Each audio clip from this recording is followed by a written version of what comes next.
Wesh les potos, bienvenue sur ma chaîne YouTube, c'est Soiscool Mike et dans cette vidéo je vais vous présenter le premier prototype de la PlayStation 5 et c'est des images officielles que je vais vous présenter. Alors tout d'abord, les images que je vais vous présenter, ce ne sera peut-être pas la PlayStation finie, c'est tout simplement un prototype qui a été envoyé à plusieurs licences de jeux vidéo parce que les jeux vidéo créent leurs jeux sur PC. Et puis ensuite, ils doivent les adapter à la PlayStation 5. Donc pour ce faire, Sony leur a envoyé des prototypes de PlayStation 5. Donc c'est qu'un prototype, la PlayStation peut totalement ressembler à autre chose ou alors peut avoir des similarités ou carrément ça pourrait être celle-là. Je n'en sais rien. De toute façon, on en saura plus sûrement la prochaine annonce de Sony quand ils déploieront la PlayStation 5 peut-être l'année prochaine à l'E3, je ne sais pas. En tous les cas, la date de sortie de la PlayStation 5 sera en fin année 2020, donc plus ou moins vers décembre 2020. Donc on a encore pas mal de temps à attendre, mais dès qu'il y aura des petites informations comme ça, moi je suis assez fan de tout ce qui tourne autour de la PlayStation. J'attends avec impatience la PlayStation 5 et je pense que vous êtes nombreux à l'attendre. Donc dès que j'aurai des petites informations ou quoi, j'essaierai de faire une petite vidéo pour la communauté, enfin pour ma communauté.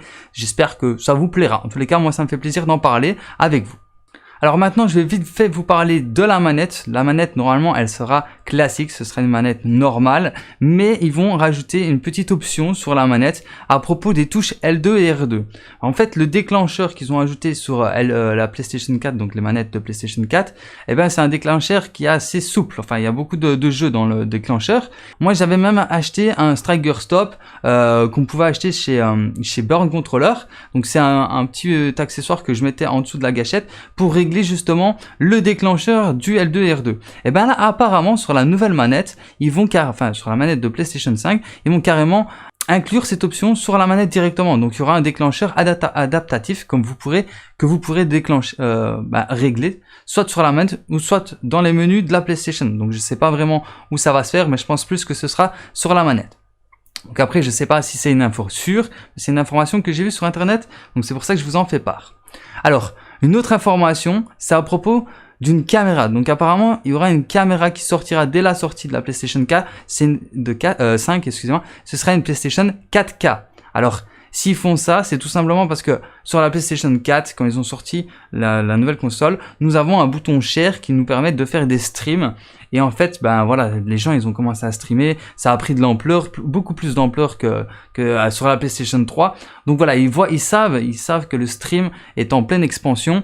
Et je pense qu'ils vont travailler leur nouvelle console PlayStation 5, en gardant ça à l'esprit. Donc ils vont essayer de nous rendre le truc encore plus optimal. Et ils vont sûrement essayer de travailler sur une caméra de grosse qualité qu'on pourra directement acheter dès la sortie pour pouvoir streamer directement sur la PlayStation 5 parce que je pense que ce sera quand même un gros dénouement quand la PlayStation 5 sortira. Je pense qu'il y aura quand même beaucoup de monde qui voudront voir du gameplay. Donc je pense que c'est le meilleur moment de live. Donc ils nous sortiront directement une caméra, donc une PlayStation caméra, peut-être qu'ils l'appelleront comme ça. Je ne sais pas, mais c'est fort possible.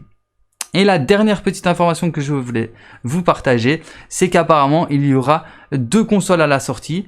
Donc il y aura une PlayStation 5 normale et une PlayStation 5 Pro. Donc une PlayStation plus grosse avec plus grosse capacité de mémoire, avec sûrement une rangée de ventilateurs encore en plus pour qu'elle soit encore plus silencieuse.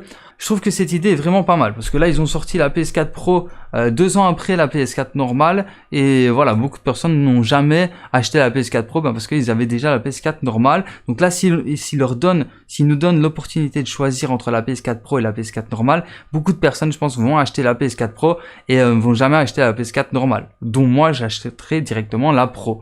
Donc voilà, ça peut être très intéressant. Moi j'ai la PS4 Pro, j'avais acheté une PS4 normale, mais quand la PS4 Pro est sortie, j'ai revendu ma PS4 Pro, j'ai fait moi acheter la garantie, etc. Et je me suis acheté une PS4 Pro pour avoir une PlayStation 4 plus silencieuse. Donc voilà pour toutes les petites informations que j'ai récoltées aujourd'hui. J'espère que cette vidéo vous aura plu. Si c'est le cas, n'hésitez pas à liker, à partager et à vous abonner si c'est pas encore déjà fait. Et sur ce, moi je vous dis à très bientôt pour plus de vidéos. C'était Soiscool Mec et ciao, peace.